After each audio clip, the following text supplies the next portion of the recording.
Hey, what's up guys? Welcome to the channel. You're watching Bobsdecline, Lineman blogger, where we cover anything and everything that has to do with power lines. For those of you that are new to the channel, my name's Aaron. I've been a lineman on the east coast of Canada for about 18 years now.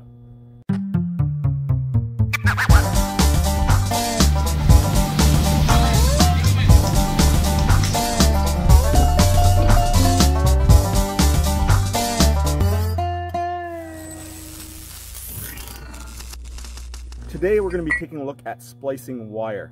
So there's generally three different types of wire when it comes to power lines. We've got our Triplex, we've got our ACSR, and underground cables. So for purposes of this video, we're going to be splicing the Triplex. Mostly because you follow the same process for primary ACSR as you do for Triplex, although Triplex has 3 wires. As far as splicing underground cables, this guy was cut off a 7200 volt system. Things get a little bit more complicated. As you can see inside that cable, there's several layers of insulation and wire. We're going to cover that in another video. So whenever you're splicing Triplex, guys, it's important to remember that all the tension goes on the neutral. That neutral wire actually has a steel core that carries the weight of the wire as it goes from span to span. So you can see up here on this pole, you're running 1/0 Triplex. And that preformed grip is grabbing right a hold of that neutral wire. There's not any tension whatsoever on the 2 blacks on that Triplex. So in order to splice Triplex properly, you want to use a sleeve that's specially designed not only for the ampacity of the wire, but also designed to hold the tension of that neutral. You are going to see in the field sometimes wires spliced with preforms, crimpets right on the neutral, stuff like that. And I mean, once you get out in a storm, sometimes you got to do what you got to do. All I can say about that is make sure you follow the standards according to the company and the jurisdiction you work for. So there are 2 different sleeves that are approved for work methods within the company that I work for in order to do splices with. One of which is the Audionautix sleeve, which kind of works like a Chinese finger trap. One of these days, we'll get one down off the lines, we'll cut it apart, that way we don't waste a new one. And the other way is with a compression sleeve, in which you need to use an MD6 style crimper. Presses on, you need the proper size dies. So today we're going to be splicing 2/0 Triplex. So it's important when you're choosing your sleeve that you make sure it's identified on the sleeve what size wire it is used for. So you can see here both these sleeves are rated for 2/0 ACSR. It will also indicate on the sleeve the proper size die. Here we will be using the CSA 24 die. So one last thing I wanted to mention before we get started here, guys, is these Audionautix sleeves aren't really supposed to be used on a smooth body conductor. Now what I mean by a smooth body conductor, you can see here on this piece of ACSR, each individual strand is actually perfectly round. So as they're wrapped around each other, the exterior of the conductor doesn't make a perfect circle. It actually goes around the hump of each individual strand. Some manufacturers of Triplex design the neutral so that the outer body is smooth. Each individual strand is more of a rectangular square kind of shape. I believe the name of this wire is Alpac. It's been a while. Correct me if I'm wrong, guys. I actually mentioned in the comments, guys, if you typically use Audionautix sleeves on smooth body Triplex like that. So first thing to keep in mind, guys, it's not like you're at school on a desk practicing splicing wire. When you're out in the field, you're going to walk up on a wire that's probably damaged, maybe burnt a little bit, probably arced through. You can't just simply splice it together as is. There is a good chance you're going to be short on wire as well. Once you cut off the damaged spots, if it's only an inch or 2, oftentimes you can just tighten the sag up a little more. Plus there's usually a little gap inside the sleeve to accommodate for that. However, if you know you're going to be short on wire, a lot of times when you go back to the dead end, something like this, you can straighten that out, slide the wedge back, gain a bit of extra wire there. Sometimes you can get away with splicing the wire mid-span on the ground. When you sag it back up to the pole, you can use an extra long wedge clamp or something to make up for that few inches you cut out. Worst case scenario, you gotta put in 2 sleeves and actually sleeve in a piece of wire. All right, so now that we covered some of the basics, let's get into it. All right, guys, so first thing we're gonna do is prep our wire. You're gonna wanna tape your Triplex about 2 feet back. You wanna make sure you don't lose any more of the wraps of Triplex as you're working. So next thing we're going to do, we're going to cut our blacks first. Now I'm going to show you why that is in just a second. Cutting as little as possible of the damaged wire. Next, you're going to want to bend your blacks down 90 degrees, and then another 90-degree bend, only an inch or two away from that neutral wire.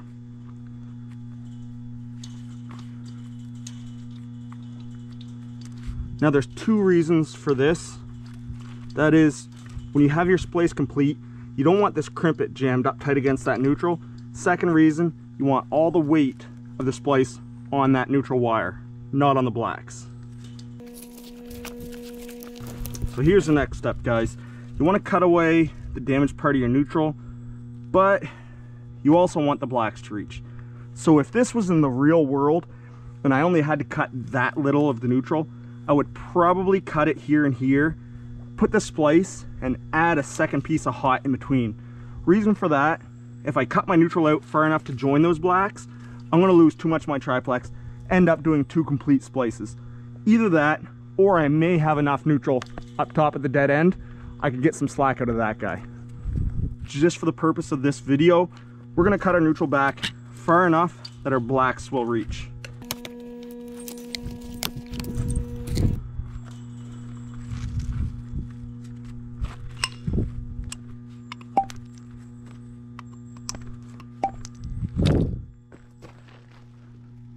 Now it's time to install our sleeve. In order to get the wire all the way in the sleeve, you're going to want to hold one finger there, so we should be able to pull the sleeve all the way up to my finger. A lot of these sleeves are packed with Penetrox. It can make it seem like you're all the way in when you're not quite there, just like that. So you're going to want to make sure you get that sleeve all the way in. Both sides of the wire. Sometimes you can even make a crimp on there just to keep it from moving while you're doing the other side. So this next step, guys, you're going to want to start crimping from the center all the way out. As you crimp, that sleeve's going to expand, and you're going to watch that cold flow, it's called, as that sleeve expands out onto your wire. We have our CSA 24 dies. We're going to put that in our D3 slot of our crimper, making sure they're fully seated, of course, and away we go.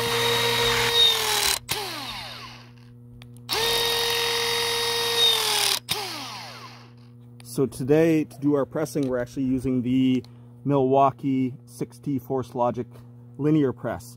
This tool is brand new on the market, guys. Milwaukee has had a Force Logic press out in the field for quite some time now. That would be this guy right here. Great product. There was a few complaints with things like the balance on this guy. However, it was specifically designed to be more compact. Milwaukee took into consideration all the comments and all the feedback from the linemen out in the field, and they designed this guy. They made quite a few changes, including it's now perfectly balanced. Guys, this thing is great. I'm not going to get into it too much right now. We're going to have a video review coming up within the next month or so on the new Force Logic 6T linear press. This would be model number 2978. So stay tuned and check them out.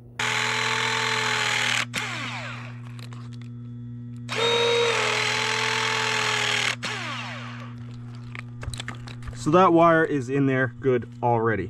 Now one thing you can see, that sleeve's already got a bow to it.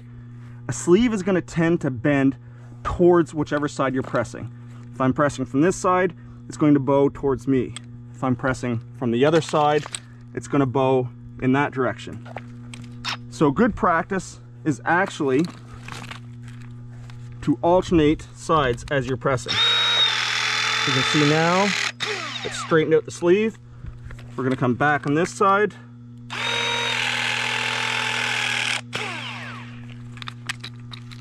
And so on and so forth.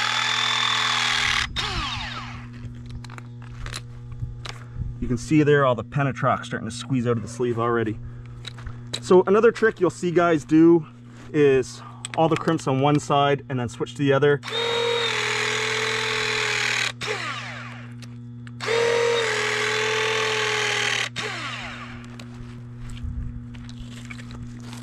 switch over to the other side, and it will straighten that splice right out.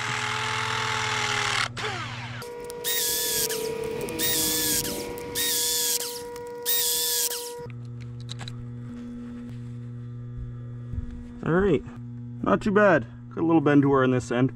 It doesn't matter a whole lot for doing this triplex stuff. You get into 266 sleeves, the ones where they're wire that big around, you get a steel core. There's a center steel sleeve and an outside aluminum one.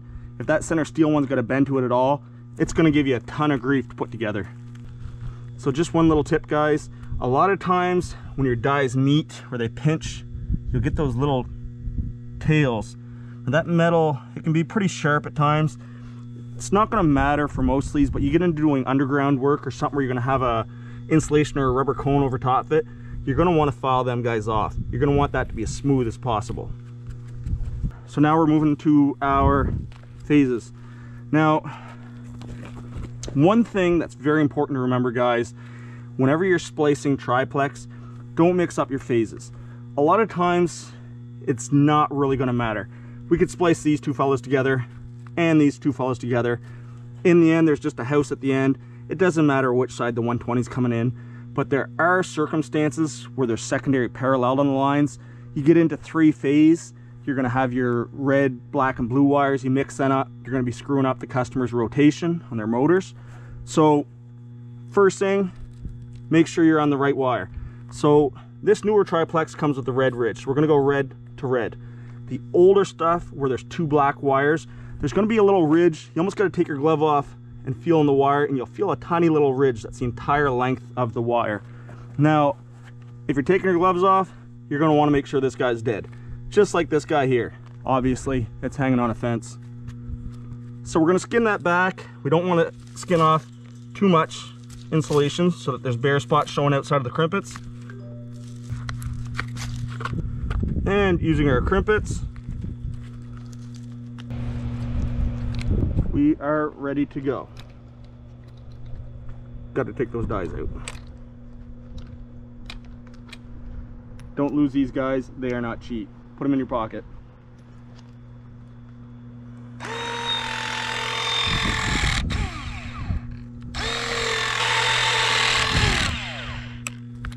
All right, looking good. Sometimes you'll see guys tape up their crimp connections with electrical tape. I mean, that's fine, it lasts pretty good. You do have a lot of sharp edges. If you can get a hold of actual crimp covers, this is like a real thick, rubbery kind of plastic. They will be a lot more durable than just wrapping tape around the connections.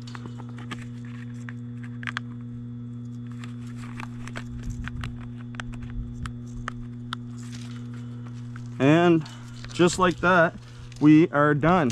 That triplex is ready to go back up in the air. All right, guys and girls, that is it. Thanks for stopping in.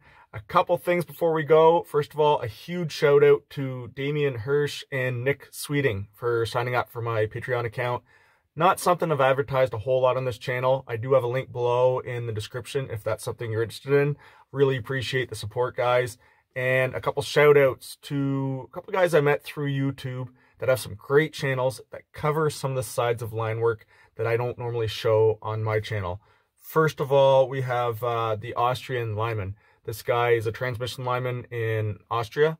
He works on the towers. This guy's got some crazy footage. He's usually like 200 feet up in the air as opposed to my 30 feet. And secondly, guys, T-Will Lineman for Hire.